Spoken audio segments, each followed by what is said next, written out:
bang sabihin mo, mahal pa rin ako ng asawa ko?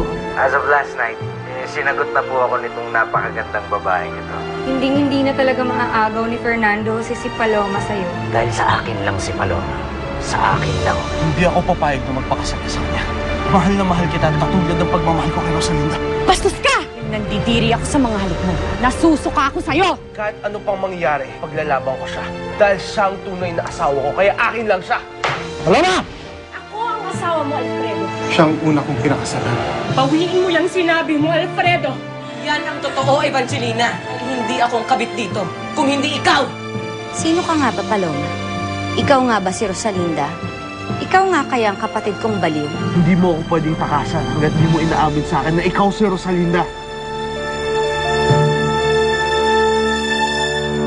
Sir? Petra! Sir, sandali lang ho. Petra! Sir, mawalang galang. Sino po bang kailangan? Petra! Sir! Yung amo mo, hinahanap ko.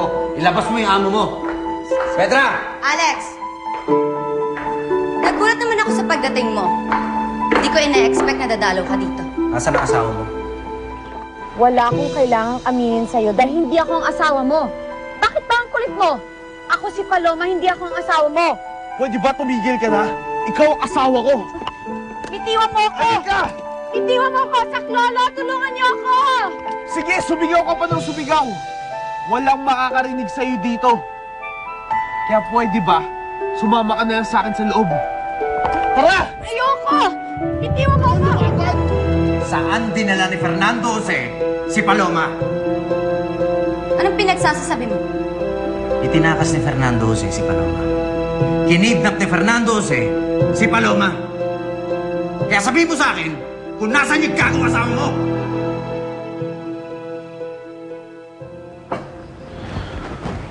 Pasensya ka na, puro mga dilata lang to. Maniga, kain ka na. Hindi ako kakain. Ayoko. At hindi Rosalinda ang pangalan ko. Paloma. Ako si Paloma, narinig mo? Kay Rosalinda ka pa o Paloma, pareho lang sa akin yon. Dahil alam ko na ikaw ang asawa ko. Eh, pwede ba kumain ka na lang? Hindi gagawin niya ni Fernando Jose. Hindi kriminal ang asawa ko para kidnapin niya si Paloma. Ginawa na niya. Kitang-kita ko. Kaya sabihin mo sa akin kung saan pwede itago ni Fernando Jose si Paloma. Sinabi ng ayoko eh. Kahit magutom ako, hindi ko kakainin yung pagkain mo. Ano mo, sige, bahala ka. Mabuti pa nga siguro na magutom ka. Para pag hindi mo na kaya, sumuko ka na sa akin. Baka sakaling dahil doon, mapilitan ka nang sabihin sa akin ng totoo. Na ikaw ang asawa ko. Na ikaw si Rosalinda.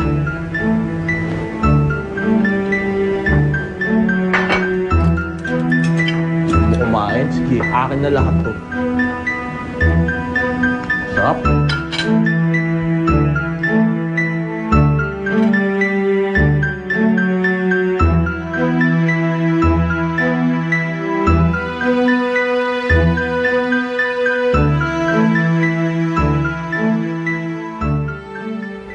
Tingin mo ba tanga ang asawa ko para dalhin niya si Paloma sa lugar na alam ko?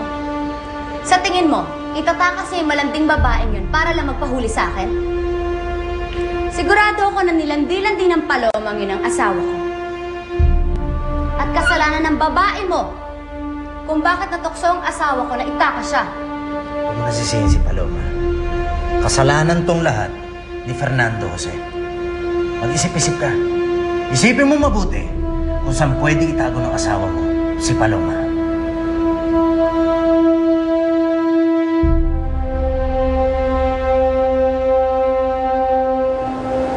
Diyos ko, nagugutom na ako. Ang sakit-sakit na ng sikmura ko. Aray ko.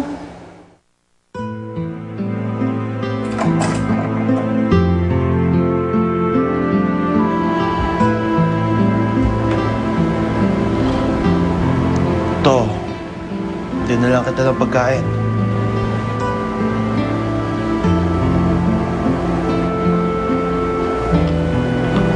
Akala ko ba sabi mo hahayaan mo ako magutom? Sa tingin mo ba matitiis ko yun? Kanina pa walang laman yung sikmura mo. Ito, kumain ka na. Kahit anong sabihin mo, hindi ko kakainin yung pagkain mo. Pwede ba? Huwag mo naman gawin to sa sarili mo. Baka kung ano pa mangyari sa'yo. Ito na. Kumain ka na. Please, nakikiusap ako.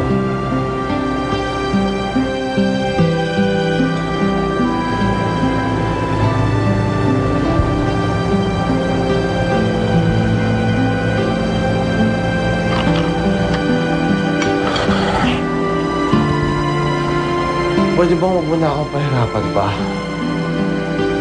Alam ko nagalit ka sa akin dahil tinakas kita. Gusto ko lang naman malaman yung totoo. Kung asawa ba talaga kita. Kaya dito ka lang. Hindi ka pwedeng umalis hanggat hindi ko napapatunayan na ibang tao ko nga.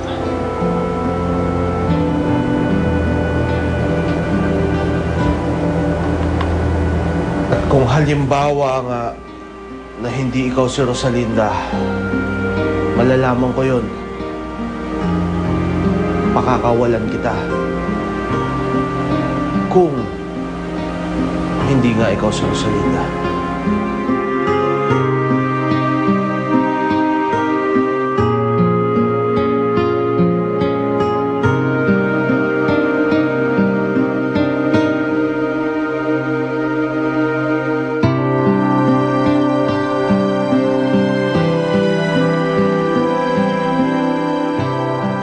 Hindi ko rin alam kung saan dinala ni Fernando si Paloma.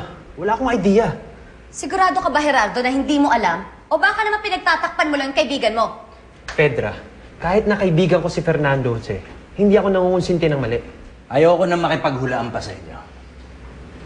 Ubus na ang pasensya ko. Anong gagawin mo?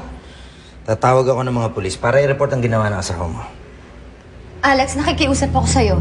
Pwede bang ilabas na natin yung mga pulis sa pangyayaring to? Nakakahiya. Wala akong pakialam kung mapahiya kayo.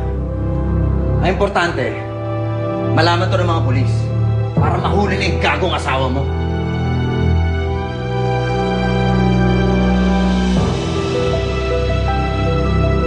Hello, Captain Villanueva.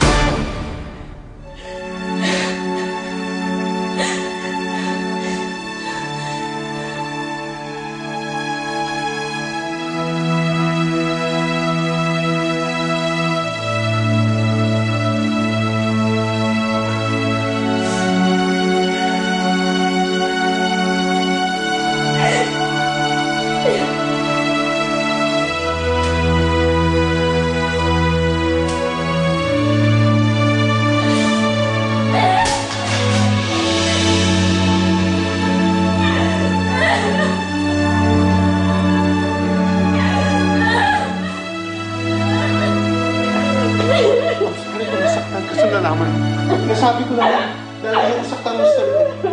Dahil wala kang karapatan magalit sa kanya. Bakit wala? Oo nga, nandun na ako. Kayo nga unang kinasal. Pero ako nang kinakasama mo, Alfredo. Ako nang tunay mong asawa. Kami na ni April ang tunay mong pamilya. Kaya hindi kita i-give up kay Soledad.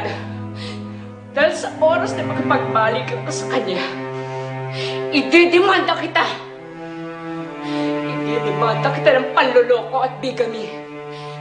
Dahil kasal ka na pala sa iba, kinakasalan mo pa rin ako.